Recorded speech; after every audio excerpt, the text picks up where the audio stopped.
오늘 많이 더우셨죠? 찬양 들으면서 얼마나 시원한지, 시원한 수박 먹는 기분이었어요. 오늘 설교도 여러분들에게 그렇게 시원한 은혜가 임하기를 바랍니다. 여러분, 성경을 이렇게 딱 펼치면 성경은 무엇으로 시작을 하죠? 구약의 첫 번째 성경을 딱 펼치면 뭘로 시작해요? 창조로 시작해요. 창세기라고 하는 이 단어의 뜻이 영어로 오리진이라고 하는 말인데, 기원이라고 하는 뜻이에요. 그래서 모든 것의 기원을 우리에게 가르쳐주는 성경이 창세기예요. 그래서 이제 성경은 첫 번째 문을 어떻게 시작하는가? 시작의 첫 번째 문을 창조로. 우리는 이 하나님의 창조를 믿고 삽니다. 우연히 진화를 통해서 오랜 역사의 발전을 통해서 사람이 원숭이에서 우리는 그런 걸 안 믿습니다. 하나님이 우리를 하나님의 형상대로 창조하시고, 이 세상에 존재하는 모든 것의 원인은 바로 땅에 있는 것이 아니라 하나님에게 있다고 하는 거. 그래서 우리가 믿는 하나님은 창조주 하나님이라고 하는 거, 그게 이제 성경의 시작이잖아요. 그러면 성경의 가장 마지막은 무엇으로 마지막에 피어리어드를 찍을까요? 예수 그리스도의 재림입니다. 그래서 주 예수여 오시옵소서. 그게 이제 성경의 마지막이거든요. 그러니까 성경의 전체 주제가 시작의 문을 창조로 문을 활짝 열고요, 성경의 마지막은 예수님이 이 땅에 다시 오신다, 재림으로 끝나는 거예요. 그 재림이라고 하는 것을 우리가 다른 말로 뭐라고 표현하느냐면 종말이라고 그래요. 여러분, 이 종말과 재림은 사실 함께 이루어지는 사건이거든요. 예수님이 세상에 다시 오시면 이 땅의 모든 것은 끝나는 겁니다.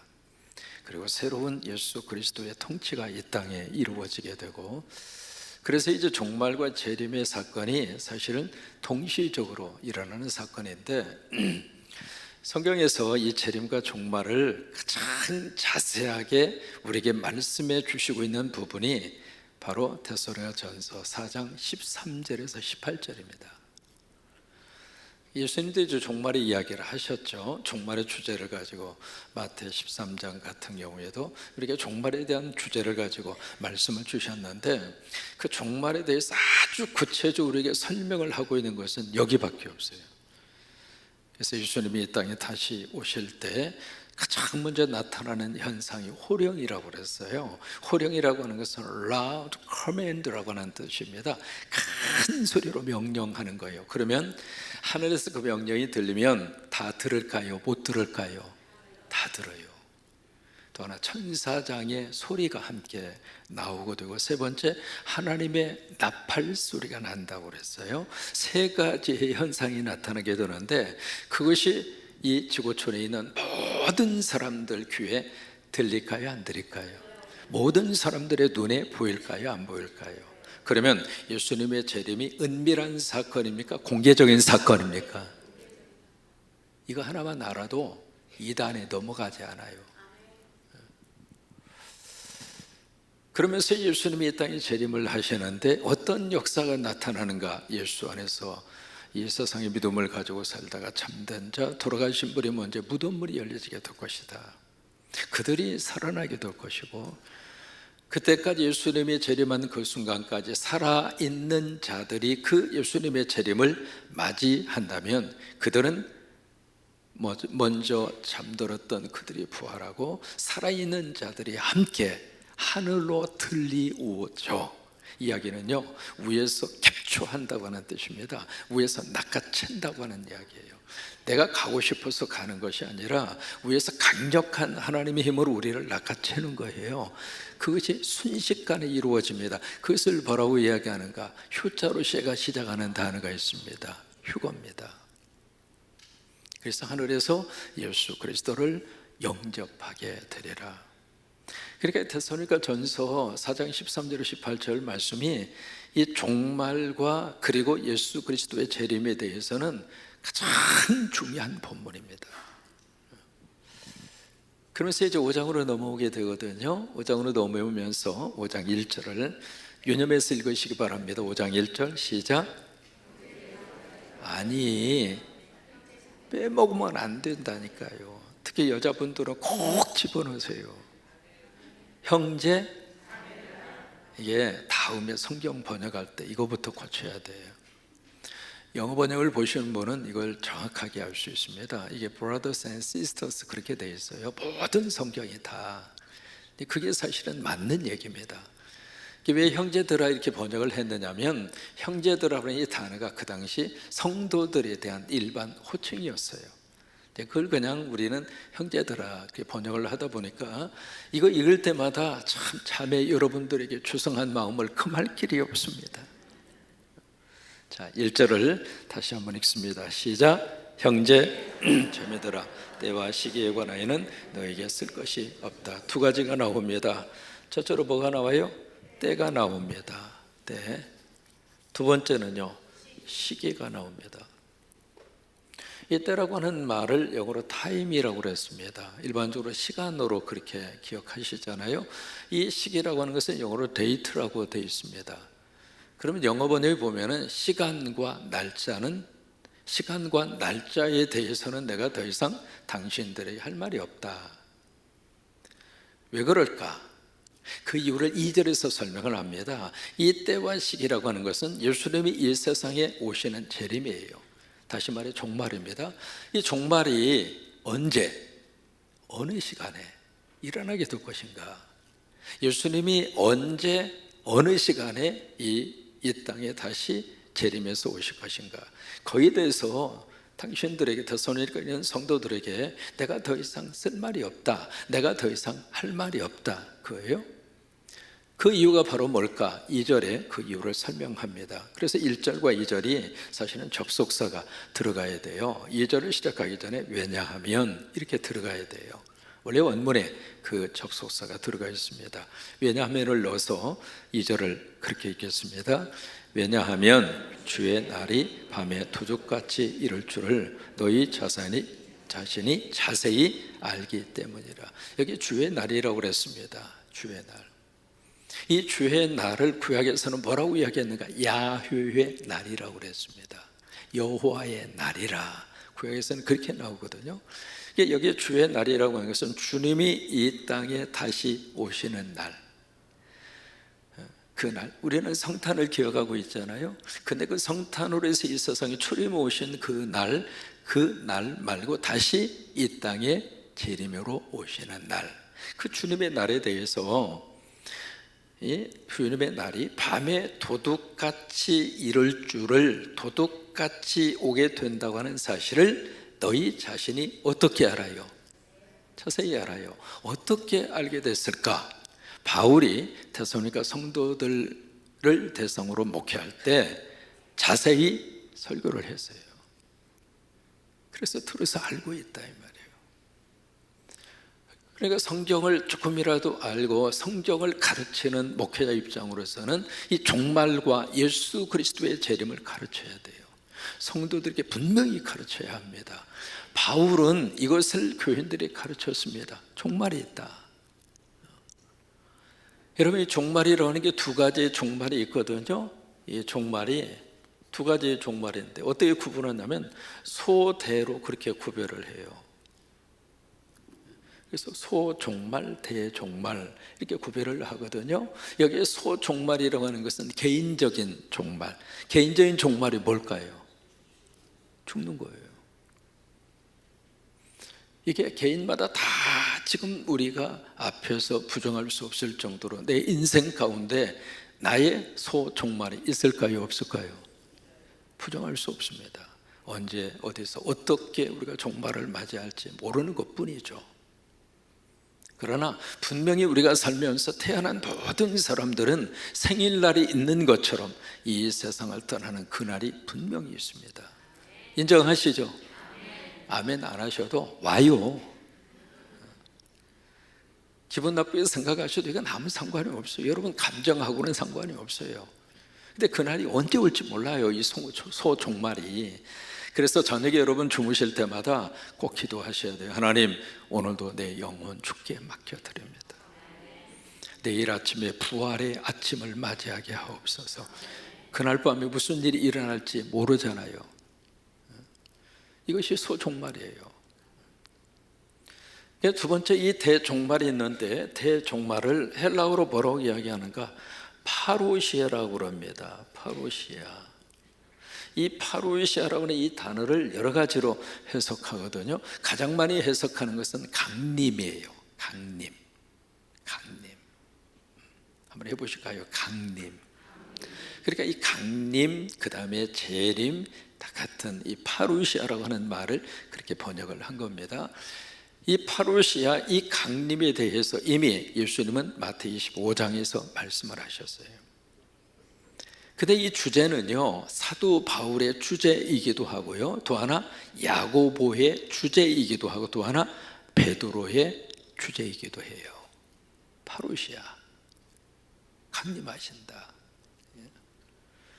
근데 이 강림에 대해서 이 두 가지 때와 시기, 이 예수님이 강림을 하시는데 왜? 분명히 주님이 올라가시면서 너희가 본 그대로 다시 오시리라, 너희가 본 그대로 다시 오시리라, 너희가 본 그대로 다시 오시리라.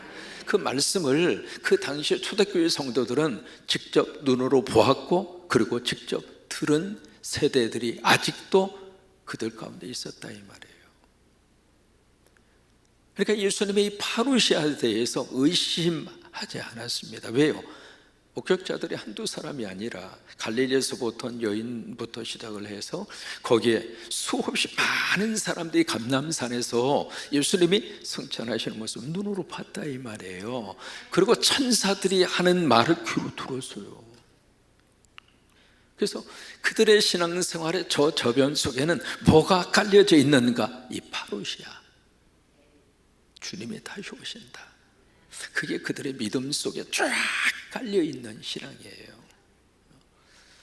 그러니까 이것이 전체 신약 성경 속에 이 파루시아라고 하는 이 신앙의 이 주제가 성경 전체 속에 계속 흐르고 있는 가장 중요한 주제였다 이 말이에요.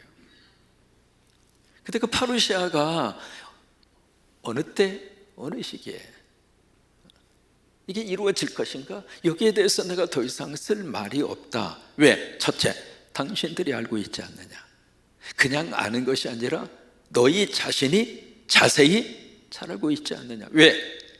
내가 이미 가르쳤고, 내가 이미 설교를 했고, 또 하나 목격자들의 목격담을 당신들도 듣지 않았는가.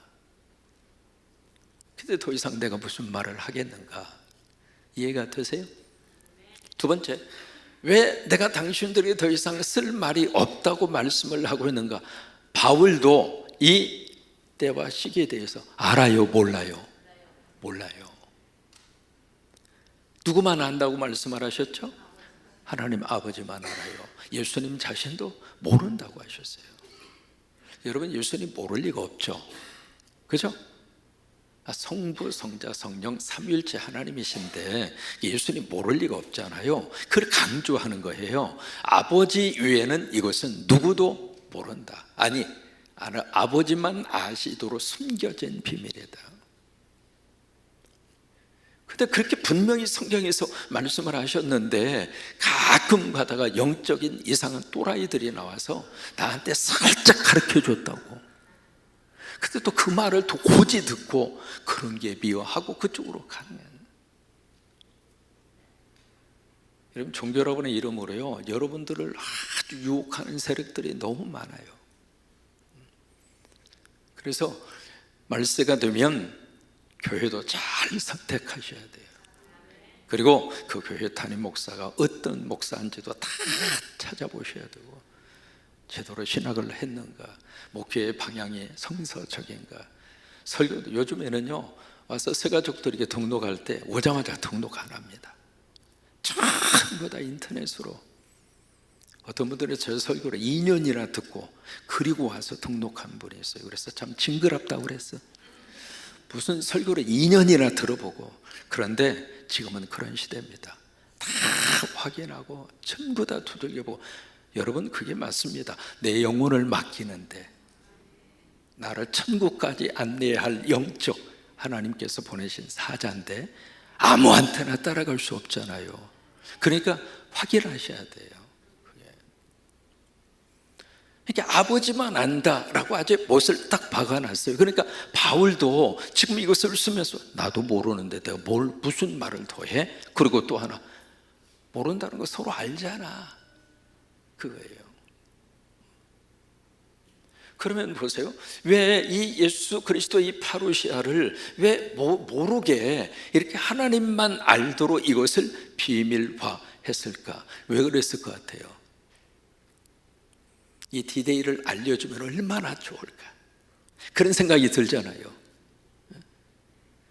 그런데 사람이 몰라서 참 행복한 게 의로 많습니다. 차라리 알면 사람이 참 괴로움 속에서 아파하고 몸부림치는 일들이 사실은 더 많아요. 차라리 그때 몰랐으면. 그런 일들이 살면서 있어요, 없어요? 차라리 내가 그 말을 안 들을 걸, 차라리 내가 그때 그 모습을 눈으로 안 볼 걸.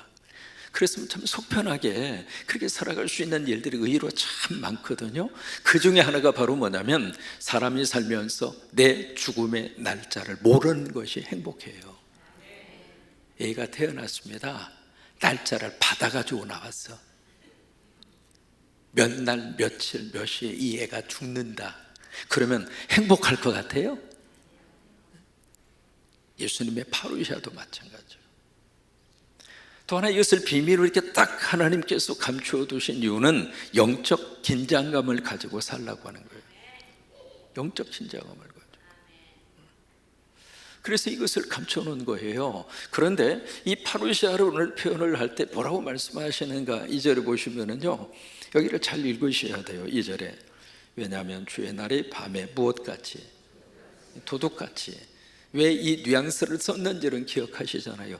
도둑이 올 때 카톡으로 날려주나요? 나 몇 시에 갈 테니까 기다리고 계시라고. 내가 가서 당신네 집에 있는 보물을 잘 끄집어낼 수 있도록 문 앞에다 좀 갖다 놓으라고 문자가 옵니까? 그러니까 여기에 도둑같이라고 하는 것은 도둑으로 온다, 그 말이 아닙니다. 어떤 사람이 이 부분을 오해해가지고 예수님은 도둑놈이라고. 성경 어디가 그렇게 되어 있어요? 도둑같이 비유를 지금 하고 있는 거예요. 애기치 않는 순간에 사전에 예고 없이 불쑥 어느 날 갑자기, 그게 도둑이잖아요. 그러니까 예수님이 파루시아 이 세상에 오시는데 그런 모습으로 이 세상에 오신다고 하는 거예요. 누구에게? 바로 예수 믿는 성도들에게, 예수 믿는 우리들에게 미리 예수님이 알려주는 게 아니라고 하는 거예요. 그래서 밤에 도둑같이. 그래서 3절에 그들이 나옵니다. 이 그들은 1절에서 말하는 형제 자매하고 달라요. 여기에 그들은 누구냐면 불신앙인들이에요.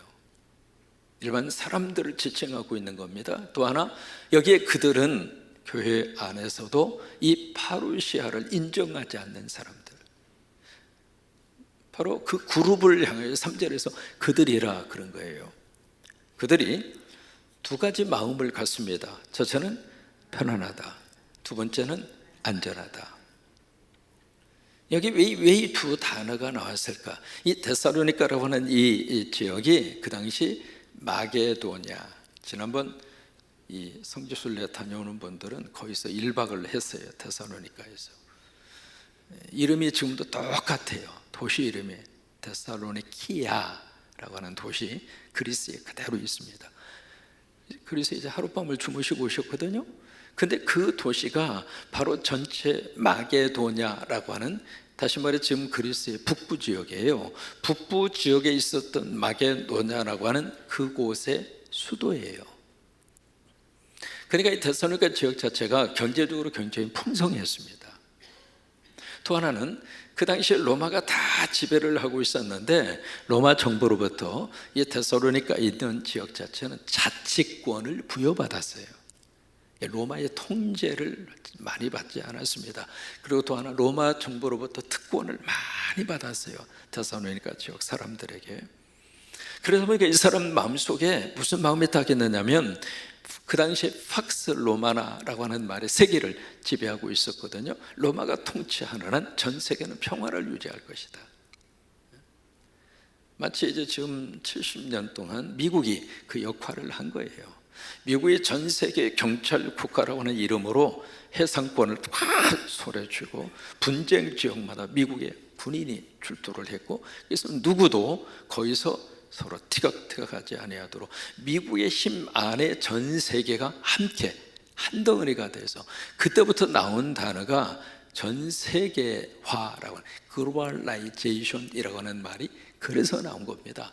온 지구촌이 하나가 되자. 그렇게 해서 전 세계가 70년 동안 큰 싸움이 없이 세계가 서로 우리 동네에서 잘 만든 거, 저 동네에서 만드는 거 싸게 사다가 쓰고, 우리도 팔아서 돈을 벌고 그렇게 살았어요. 근데 그 당시에 로마가 그랬거든요. 그러니까 이 데살로니가 사람들은 로마가 있는 한 우리는 안전하다 이거예요. 로마가 우리를 버리지 않는 한 우리는 평화를 유지할 것이다. 그 생각을 가지고 살았어요. 근데 그 안전과 평화가 영원할 것인가? 아니라 이 말이에요. 지금 전 세계 가면 갈수록 이제는 하나가 아닙니다. 자국 우선주의로 바꿔졌습니다.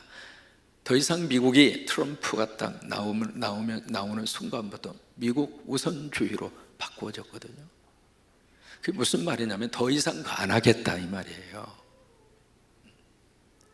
그러니까 무슨 얘기냐면 이제는 각자 도생하라 그 말이에요. 그래서 이제 각 나라마다 여러 가지 복잡하고 시끄러운 일들이 계속 일어나고 있는 겁니다.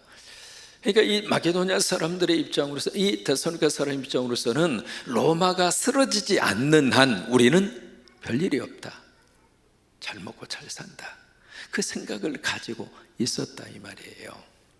근데 3절에 보세요. 그렇게 할 그때에 여기 한 비유가 등장합니다. 임신한 여자에게 무슨 고통이 와요? 해산의 고통이 이름과 같이 멸망이 갑자기 그들에게 이르려니 결코 피하지 못하리라. 여기 이제 임신한 여인의 해산의 고통. 여자분들은 압니다. 진통이 시작이 되면 이 해산의 고통에, 진통에 의해서 아기가 얼마 있다 나오는 것을 알까요, 모를까요? 모르는 분은 다시 아기 한번 임신해 보세요. 이 산모의 진통의 주기에 의해서 점점 주기가 빨라지잖아요. 빨라지면서 결국 마지막 진통과 클라이막스까지 올라서 결국 한 생명이 태어나잖아요. 그러니까 여기에 임신한 여인의 해상의 고통이라고 하는 것은 때를 알까요, 모를까요? 몰라요? 양수가 터지면 가야지. 양수가 터졌는데 애가 나올지 안 나올지 몰라서 가만히 계시진 않잖아요. 그러면 양수가 터지면 가죠. 왜 가요? 애가 나올 줄 아니까. 그러니까 이 비유는요, 때에 대한 문제가 아니에요. 여기 이 말씀은 그들을 향하여 지금 이 종말과 예수 그리스도의 파루시아, 이 재림을 말씀할 때 임신한 여자의 해산의 고통이라고 하는 것은 필연성을 말하는 거예요. 여러분, 아기가 나올 때 아무 고통도 없이 심 한번 싹 줬더니 쏙 나왔어. 요벨, 그렇게 얘기는 하셨어요?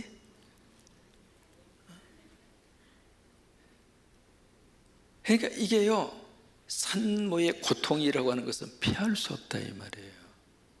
피할 수. 아니 목사님, 제왕절개 있잖아요. 그리고 그 당시에 제왕절개가 있었어요? 이 파루시아를 인정하지 않는 그들이라 할지라도 예수 그리스도의 재림과 종말을 피할 수 없을 것이다. 그게 3절입니다. 4절에 이 3절과 4절로 이어졌을 때 여기 부정관사가 하나 더 들어가야 돼요. 그러나 라고 하는 단어입니다. 그래야 자연스럽게 연결이 됩니다. 그러나를 넣어서 잘 이렇게 정신을 차려서 4절을 읽으세요. 시작. 이제 조금 나아졌습니다. 이제는 좀 이해가 되시죠? 그러니까 여자분들이 악착같이 집어넣으세요. 옆에서 안 읽어주어도 여자분들은 꼭 집어넣어서 읽으라고요. 이렇게 성경 읽으라고 하는 목사가 여기밖에 없어. 그러나 원래 그 뜻이 그래야 맞는다 그 말이에요. 그러나를 넣어서 다시 시작. 그러나 형제 자매들아 너희는 어두움에 있지 않아. 자 보세요. 너희가 누구예요? 예수 믿는 사람이에요. 3절에서 말하는 그들과 4절에서 말하는 너희는 달라요. 예수 믿는 사람이에요. 어둠에 있지 아니하다. 그날이 도둑같이 너희에게 임하지 못하리니. 여기에서 많은 오해가 생긴 거예요.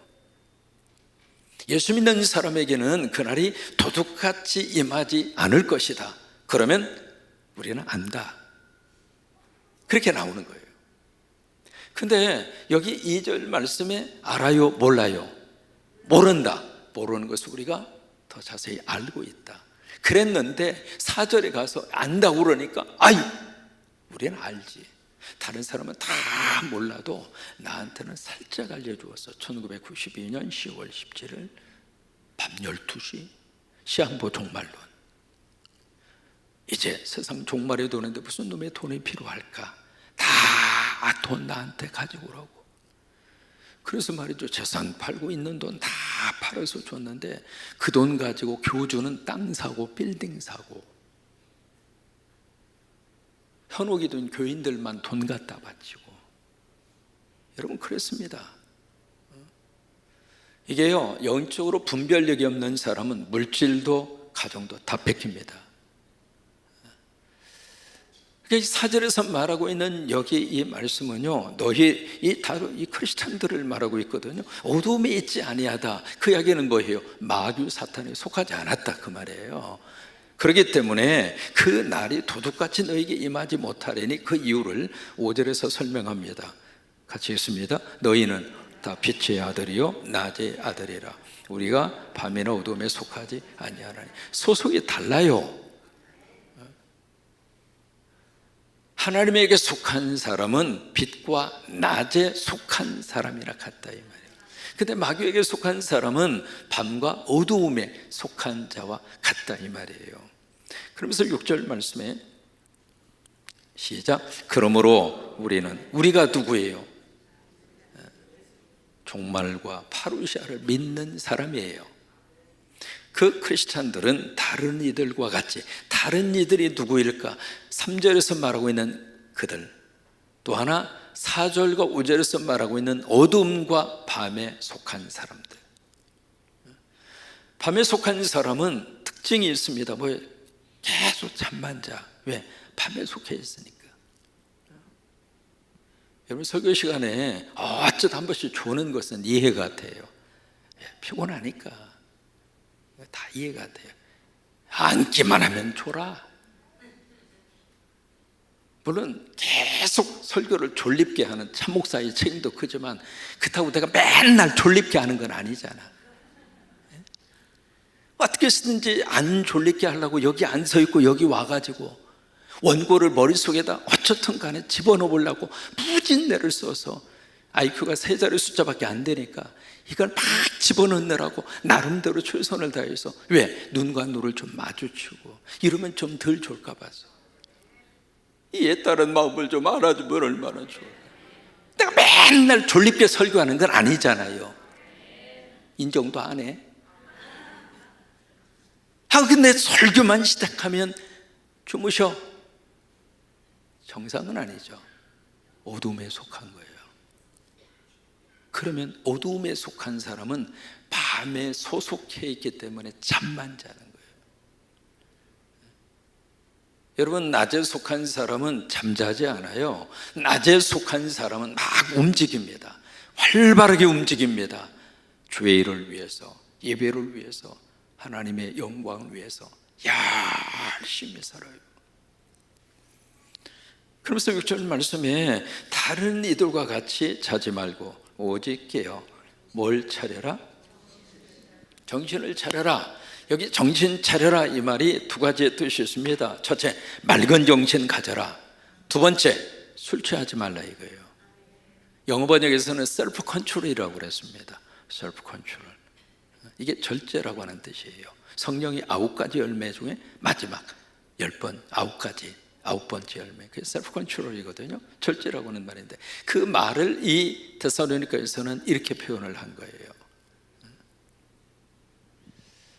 그래서 여러분, 이 마지막 때가 되면 될수록 더 우리가 영적으로, 여기 술 취하지 말라, 그 이야기는 술 마시지 말라, 그 의미를 훨씬 더 뛰어넘어요. 너무 세상의 재미에 푹 빠져서 지금이 어느 시간인지도 모르고, 지금이 어떤 시절인지도 모르고, 역사의 지금 시간이 어디를 향하여 흘러가고 있는지도 모르고 그냥 세상의 쾌락에 젖어서 그런 모습으로 살지 말라, 이 말이에요. 여러분 생각이 어떠세요? 지금 세상이 좋은 방향으로 갑니까? 아니면 종말을 향하여 가고 있는 것처럼 느껴지십니까? 세상 6월 달에 오늘 30 몇 도까지 올라갔죠?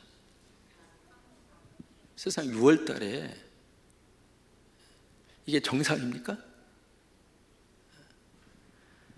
이게요, 돌아가는 모습 자체가 사람을 완전히 혼란스럽게 만드는, 날씨부터 시작을 해서. 금년에 이게 지금 폭우가 쏟아지는데, 장마가요 한 번도 경험해 보지 못한 폭우가 쏟아질 거라고 하는 것을 계속 이야기해요. 이게 날씨뿐만이 아닙니다. 우리가 뭐 남의 나라 이야기를 하면 훨씬 더 우리가 마음이 편하죠. 여러분, 미국이 지금 대선, 11월 달에 대선이거든요. 미국 사람들이 지금 고민에 빠진 거예요.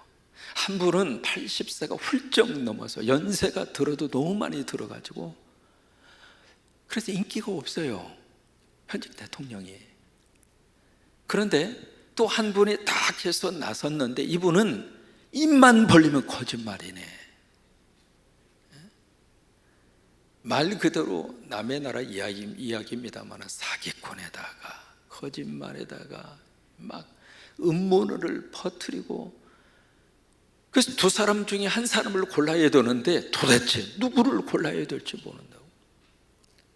여러분, 세계에서 1등 국가 미국이 그러고 있습니다. 한쪽에서는 지금 이제 얼마 전에 무슨 여러분 보도를 통해서 이미 다 들어서 알고 있잖아요. 이상한 여자하고 자고, 그러고 나서 선거에 이게 악 영향이 미칠까 봐서 13만 달러라고 하는 돈을 이 변호사를 통해서 해서 입을 싹 막고, 입막음용 뭐 그런 거 있잖아요. 그래서 몸 하나 시켰는데 나중에 선거철에 그 여자가 입을 열라고 그러니까 어쨌든 그런 일들이 있어가지고, 그게 이제 뉴욕 검찰에 고소가 돼서, 미국은요 재판을 배심원이라고 그래가지고 일반 시민들 가운데 12명을 뽑아요. 그래서 12명 그 배심원이 다 증언도 듣고, 검찰 측, 그 다음에 변호사 측 다 이야기 듣고, 그 배심원들이 모여서 유무죄를 결정을 해요. 근데 12명의 배심원 모두가 다 유죄 그런 거예요, 일반 시민이. 그래도 그분을 좋아하는 그룹에서는 아무 문제가 없다 이거예요. 윤리 도덕 땅에 떨어질 대로 떨어져 버렸습니다. 그러니까 지금 우리가 돌아가는 이 모습을 보면, 이게 지금 정상인가? 여러분, 이럴 때 우리가 깨어서 왜요? 파루시아, 주님이 언제 오실지 모르니까 늘 우리 영적으로 깨어서 언제 주님이 오시더라도 주 예수여 오시옵소서, 내가 주님을 기다렸습니다. 이게 차를 운전하고 쭉 이렇게 가는데, 저쪽에서 이제 경찰차가 딱 있으면서 양쪽으로 탁 막고 차 한 대씩만 지나가게 해요. 지나가게 하면서 뭘 입에다가 대고 부르라고 그래요. 뭐 하는 거예요? 음주 측정. 우리 성곽교회 교회는 그 딱 가면서 여유만만합니다. 100번이라도 불렀다. 왜요? 대답을 안 하셔요? 안 마셨으니까 걱정이 돼야 안 돼요? 걱정 안 되지. 콧노래를 부르면서 가잖아요. 아유, 누가 이 골목에서 아이고 빠져나갈 구멍도 없겠다, 음주하다가 된통 걸리겠구나, 그 생각이 들면서 우리는 여유만만하게 싹 지나가잖아요. 그런데 한 잔 마셨어. 딱 마시는 순간에 그 앞에 경찰이 딱 음주 추청을 하고 있으면 그때부터 어떤 마음이 들 것 같아요? 아이고 큰일 났네, 큰일 났네. 똑같은 거예요. 깨어있는 사람은 주님이 오셔도 그게 기쁨이 될 거예요. 그러나 깨어있지 않는 사람은 주님이 오신다고 하는 그 파루시아가 고통의 시간이 될 거예요. 그래서 우리가 깨어있자 이 말이에요. 이 은혜가 넘치기를 주의 이름으로 축원합니다.